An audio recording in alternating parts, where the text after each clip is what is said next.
Good morning, good afternoon, good evening, wherever you find yourself in the world. I'm just coming to talk to you quickly about this video that I've been meaning to do for some time now. And it's about a question that we have been getting so many times now on the group. And that is about, should I go to the marriage committee? What is the MC, first of all? The MC is just an acronym to say marriage committee. Okay, so the marriage committee is a committee that has been placed in the church to help young people with their marriage process. Okay, the marriage committee is just a set of people that help you when you feel that you're led to somebody and you've told your pastor, and then you go to your pastor will direct you to go to the marriage committee and tell the marriage committee about your vision, your dream, your leading, your impression, whatever it is that you think that you have. So you are telling the committee what your testimony is. Okay, so now we know what is the marriage committee. Now, should I go to the marriage committee? I will first talk to the sisters.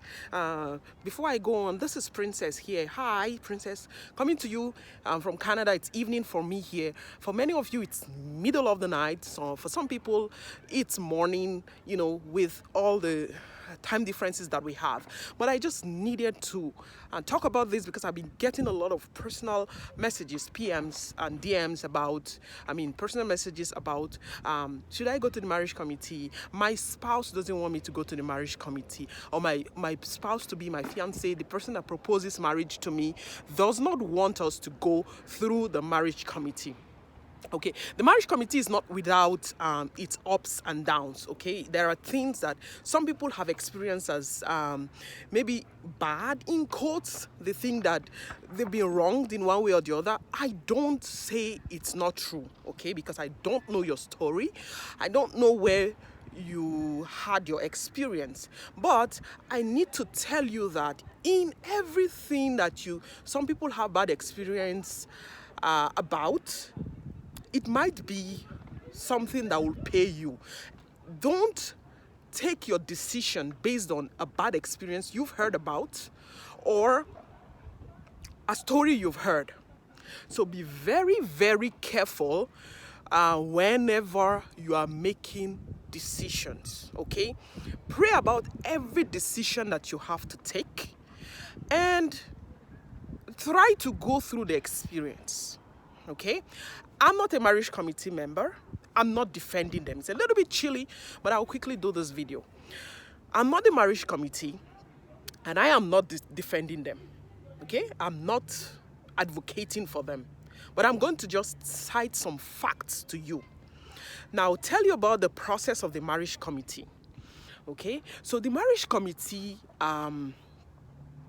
when you go to the marriage committee as a brother, you go there and you say, I'm led to this sister, or I have this conviction, or I have this dream, I have whatever it is that you have, and you tell them about your feeling or your leading to a sister.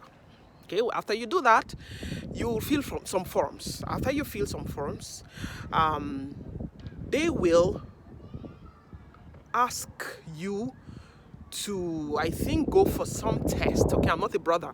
I can tell you for what happens at the sisters, from the sisters' perspective.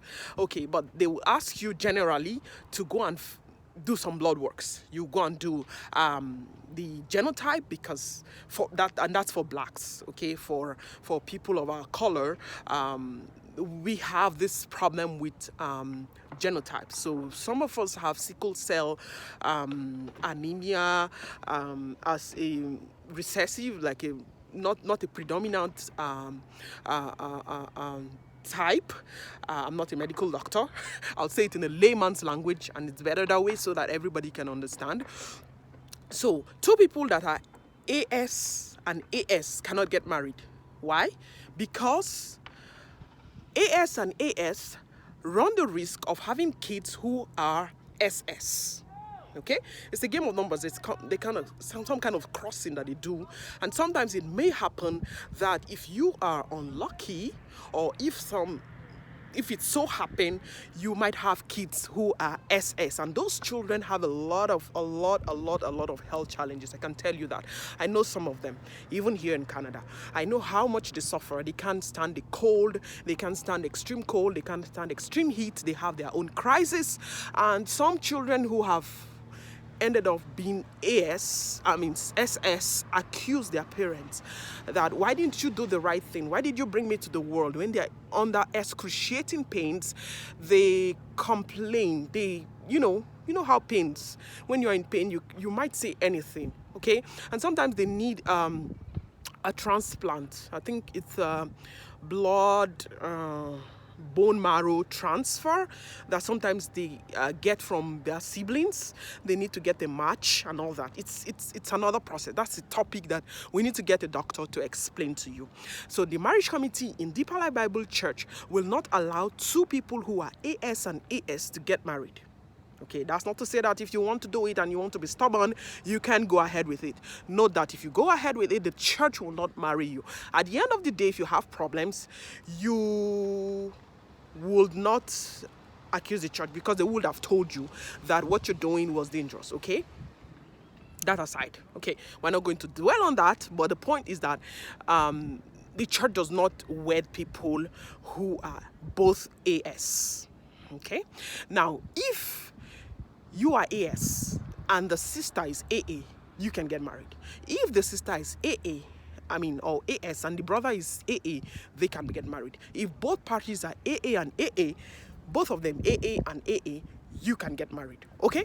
So there are other kind of types like AC and AS, they don't let them get married too. So anything that is not AA and AS, so one of them must have a perfect genotype, which is AA, to be able to marry another who has any of the sickle cell anemia in their blood. Okay, so that's one of the reasons why they ask you to go and do the blood test. Another reason they ask you to go and do the blood test is because they want to find out, is this man free of HIV/AIDS? Is this man free of hepatitis B and C? Not this man alone, the man or the woman. Okay, they ask you to do those tests to ascertain that both of you are medically okay to get married. Okay, that is a medical safety measure that the church has put in place, and we thank them for that. Okay, we thank them for that, because so many people, after doing the test, I've heard of a story of a man who, after they'd done the test, they found that this man was HIV positive. Now imagine if the church did not have that in place. This man would have gotten married to this lady in the church and infected her with HIV/AIDS. What do you say about that? Okay, that would have been a sad story. Okay, so we are happy that there's this blood work, okay? It's not the problem, it's not a difficult thing to do. Just do it, clear the air, and move on.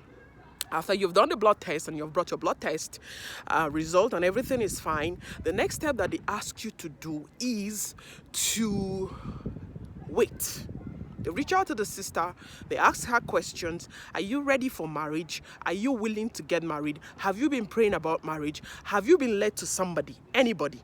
Now, sisters will give their testimony. Some sisters have already prayed a long time ago, and they've been led to somebody, and you, the brother, you don't know. And they tell the marriage committee that I'm led to somebody. And that brother they're led to is not in that district. It's another process for the marriage committee. My brothers, it's a complex situation. There's a lot of complexities when we come to the marriage committee. Some people say, yeah, the marriage committee didn't let me marry my wife. They stopped me from marrying the woman of my dreams. Guys, cool down. You don't know what happens at the back end. You don't know what happens at the background. You don't know what that sister said. You never talked to her. You don't know anything. So let them go through the process. Now you say, okay, then why did they just let me go to the sister myself and talk to her? No brother, no sister. They wouldn't let you because they need to do some findings before they let you go and mess up with that sister's emotions. Okay, a sister that's waiting for the will of God, and she finds a man, she doesn't know anything about him, and she's excited, and she's like, ooh, thank God, somebody came for me, and she doesn't even pray. She goes ahead and says yes to you, and she finds herself that she's made a mistake. Okay, the marriage committee helps to place decor. okay, to help to make things go out the way they ought to go, to make things go smoothly. They support you in your marriage process. After they've talked to the sisters, if everything is fine, going back to your story, let's go back to a normal, natural marriage committee process. The sister comes, she talks to the marriage committee, she says it's fine, she's praying about it, and she's still praying, and they ask her, can we send a brother to you?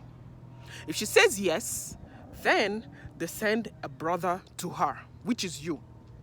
Okay? If she says yes, they'll tell her to go and pray. If she says yes, she can receive a brother, and she has been praying and she's able to receive a brother, they'll send the brother to you. You are that brother. You go and tell her your testimony. You tell her, oh, I'm led to you, whatever it is that you had. You fell in love with her. You whatever it is that you wanted to tell her, you will say that thing to her, and the process will start. Okay? The process will start. Then you guys will of course, don't forget that she's done her blood test and everything is fine with her blood test. Okay? Before you can talk to her. After you've talked to her and she says yes, then the courtship will start. Now, there are cases of some sisters who have come to me and say that the brother has had a bad experience with the marriage committee in the past. And because of that, he doesn't want to go to the marriage committee anymore. He wants them to go and do court wedding. I asked them the same questions that I'm asking you now. Are you sure about the testimony of this brother? What did he tell you is his testimony? How does he know that you are the one that he should be marrying? How does he know that? Find those things out. Ask him questions. Okay, I'm not saying that, oh yeah, you must do it in the church. Oh no, you must this, that. No, that's not what I'm saying. Okay? I'm not saying that, oh, it's a must. You must do your marriage in the church. You must do, oh, you're free, okay? We are adults. You are a free moral agent. You can decide that, no, I want to do my own marriage in the court. And that's fine, as long as the bed is undefiled. But my sister, why is that brother saying he won't go to the marriage committee? If he's had one bad experiences, we don't know everything that happened at the background. Okay? Has he told his pastor about you?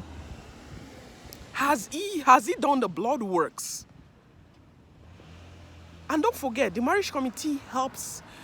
They can be very helpful to sisters. I'm going to talk to you, sisters. Marriage committee can be very helpful to you because sometimes they dig deeper than you will dig. They'll ask that brother some questions that you won't ask him. You might not even remember to ask him because you don't even have the experience. You don't know the kind of things that the marriage committee have heard. You don't know the kind of things that the marriage committee has seen. You don't know the kind of experiences, the kind of situations, the kind of cases, the kind of complexities in marriages that these people are dealing with. So sometimes the questions that they ask these brothers is to make sure that the grounds are clear and that you, as a wife, when you come there, you will be somewhat safe. I say somewhat, and I put it in bracket because some people, human beings can be deceptive, both brothers and sisters. Some people can pretend to be what they're not. Okay? Some people have deceived the marriage committee. You say, okay, don't they have the Spirit of God? Yes, they do. Yes, they do. But I'm not going to judge what happens. Okay? The marriage committee does not pray for you to know the will of God. It's your job. You pray, know the will of God, and when you're sure, that's why they ask you, are you sure, sister?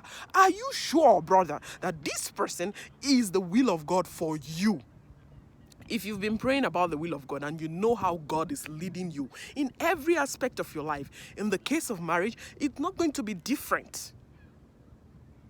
If you know how God speaks to you, you would know when God is speaking to you. You would know when God is warning you. You would know when God is saying, hey, stop. Don't go. This is not me. When Samuel went to go and anoint David, okay, to go and God sent him to the house of David to get a king, okay, after Saul was rejected. Sorry, I'm a little bit cold. My voice is shaky. But when he got there, he looked at the tallest, the hugest of them, of all the sons of this man. He felt, oh, this might be the one. But God said, no, I had rejected him. No, it's not the one. I have rejected this one. Okay, because he was looking by sight. But God was not looking by sight. God's will was not all those huge boys. It was that little shepherd boy that was in the bush, that was forsaken, that the father did not think of even presenting to Samuel. Okay, so if you are sure of your leading, a man of God like Samuel could make that kind of mistake. Anybody can make a mistake, and that's the reason why Samuel was attentive to know that God was saying, no, that's not the person for me. You be attentive. Even when you think you are led to somebody and God nudges you and says, no, it's not him. This other person is mine. That little shepherd boy, that other person is mine. My will for you. Don't reject that person. Don't choose by sight. Don't say, oh my God, how will I leave all the huge TDH young men, tall, dark, and handsome, prospective men that even look, my type of man, the man that I would have loved, the man that I would stand with and I'll be proud of. Girl, you don't know that man. God knows tomorrow. Many things happen after marriage. What if the man that is tall and dark and handsome has an accident tomorrow and something happens to him? We don't pray for anything bad, but things happen. Life happens. Okay? If you marry that man because of his looks, and you marry that man because of his money, and you marry that man because he's abroad, and you marry that man because he, I don't know, whatever it is that you're looking with your own personal smartness, with your own eyes, and not through God's lens. If you marry that man, and at the end of the day, it is a mistake and it is your choice, you will bear the consequence of your wrong choice. That is the reason why somebody used to say, pray now so that you don't pray throughout your marital life. Pray now that you're still a single. When you still have the option of knowing and saying, no, I'm not going to do this one, I'll wait for the next. When you are married, you stay there till death do you part. Or if you're separated, you'd have to stay all alone. Is that what you want? Brothers and sisters, is that what you want? That a marriage does not work and you have to live separately? That's why you need to choose now and choose right. Pray. Don't choose by yourself. Pray so that God can choose for you. Pray so that God himself can lead you to the right man that he has for you, to the right person that he has reserved for you. And that's why I'm taking the pain of talking to you guys today on this cold evening. I'm telling you guys now to pray so that you can know God's will in marriage. Don't make a mistake and don't judge the marriage committee by whatever you have heard. Go to the marriage committee and go through the process. Let them ask the brother all the questions they need to ask him. They ask brothers about their finances. They ask them, how are you going to take care of this woman? How much is your salary? Do you know that even before marriage, they ask brothers very personal things about their own body? About if they are men enough? You as a sister, can you ask them those questions? No, you can't. Some of you will be so emotional. Your emotions all over the place and you even forget to ask very important questions in your marriage. And I'm warning you during courtship, some of you that are already in courtship or before, or some of you who will be in courtship, don't let love, I love you, I love you, I love you. Don't spend your time saying, I love you, I love you, I love you. You're so nice, you're so pretty, you're my flower, you're my garden, you're my whatever it is that you say. Don't say those kind of things and forget to ask the most important questions that you need to ask during your courtship so that you know what you're getting into. Ask yourself questions about the priority of your partner, about your partner purpose, about your partner's plan. Ask questions about his family. Ask questions about what happens with your finances. Ask questions about what he thinks about your own dreams. You have dreams, you want to travel, you want to do a PhD, you want to do a master's. Know if this guy is a dream killer. Know if he will allow you to expand and explore and become what you ought to be in life. Brothers, ask questions. Is this woman going to help you to fulfill your ministry? Is she going to help you? Is she going to be your helpmate? Is she going to be a strong support for you, to help you through life? Ask her questions. Know some things about her plans. Ask questions, guys, about your past. There's nothing, there's no stone that should be left unturned. Touch everything that needs to be touched. Ask all the questions you need to ask, the good, the bad, the ugly. Don't take that crap from any man and say, no, it's about my past. I don't want to talk about it. I'm not talking about it. Talking about what? I'm your wife to be. I'm your husband to be. I need to know everything about your past. Let this man tell you. He says he's not telling you today. Tell him I'll give you time. Put yourself together and get ready to tell me that story so that in the future, you're not surprised by one lady that tells you, oh, I was married to him before. Oh, I had a child with him before. And you're like, oh my God, I didn't know about this. Hey, don't go into your marriage surprised. Don't go into a marriage with ignorance as an ignorant wife, an ignorant husband. Can you believe I had a story, a very nasty story of a woman who had even had a very bad past? Okay, Christians. She had a very bad past. She lost her womb.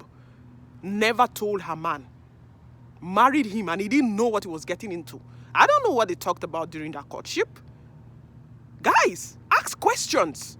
That's when you're in courtship. Now we're still at the level of knowing the will of God. Pray to know the will of God. Some of you don't know how to pray. Do you know that some people have prayed and God has revealed to them secret things about this man that they're going to get married? Some ladies have prayed and God has told them on the year 2009, this person had this accident and this person has a scar on his rib. This person has a scar at his back. This person has had this kind of experience, and they come to the courtship and they ask this man, did you have an accident so time? Do you have a mark like this here? And the man is shocked and he's like, oh my God, how did you know? I've never told anybody this. God can tell you some things about this man's past that he doesn't even know. And that you guys can come together and pray about and pull down those strongholds. Guys, brothers, sisters, every one of you, you need to pray. Marriage is not a child's play. It's a serious lifetime engagement. You stuck to this man forever, girl. You are hooked to this lady for your life, man. You live with your parents. Just imagine if you get married at, say, 29 years old. Okay, as a man. And a lady, you get married at 25 years or 23 or 22. And you're going to live with this man until you are 90 or 100. Haven't you spent more years with this man than you did with your parents? You're going to spend more years in this man's house. Don't be in a hurry. All these love things. Love, I love you. You are the apple in my pie. You are my eyes. You're my nose. You're my this. Whatever it is. You would say all of those things a lot after you get married. That's why now you need to ask all the questions that you need to ask. So that you are sure of what you are getting into. You are sure of this man that you're trying to marry. Please and please, let me stop here. So if a brother is telling you that he does not want to go to the marriage committee, get all the lists that the marriage committee would have gone through and let him go through all the processes. Okay? Ask him about his finances. Ask him all the questions you need to ask him. Okay? The test, the questioning, the parental consent, everything that needs to be done. Get somebody that can help you, a leader, a pastor. I don't know. Just don't go there ignorantly. Don't let anybody bamboozle you. As I used to hear people say, don't let anybody bamboozle you. Open your eyes. Shine your eyes, guys. Ladies, open your eyes. Because at the end of the day, you might be at the receiving end. Be careful. Be wise. The Bible says we should be wise as serpents and harmless as doves. Be wise. Be wise. Okay? And stop saying, oh, the marriage committee is this, the marriage committee is that. Go there. Whatever they do to you, listen to them. Talk to them respectfully. You know what you are there for. Okay? Don't let anybody stop you from having a peaceful marriage and a peaceful home. Okay? Next time we'll talk more. This video is already too long. I've stayed so long already here. I need to go now. It's late. It's getting late now. I leave you in peace. Please, share this video to as many as you know. Everybody, please be on your toes. Marriage is a very important thing. It's a beautiful thing if done right. Okay, God bless you. Don't forget, we have a YouTube channel where we're going to be pasting some of these videos, and we're going to have other things that we're going to be doing much more. We're going to leave them on the YouTube channel so that it's easy for you to locate. Okay, I'm going to leave the description in the comments, in the description of this video here, everything about the YouTube channel. Please go there, subscribe, like, share, and press the notification bell so that whenever we have a video, you will be alerted. Okay, it's the same name, Deeper Life Bible Church Singles. Thank you, and have a great evening, have a good night, have a good morning. Again, it's Princess coming to you, your sister from all the way Canada. If you're in the same country with me, hey, my Canadian brothers and sisters and every other person, good night, good night, and the Lord be with you. I'm praying for every one of you. You will marry right, and you will be happy in that home in Jesus' name. God bless you. God bless you. Remain blessed. Till next time.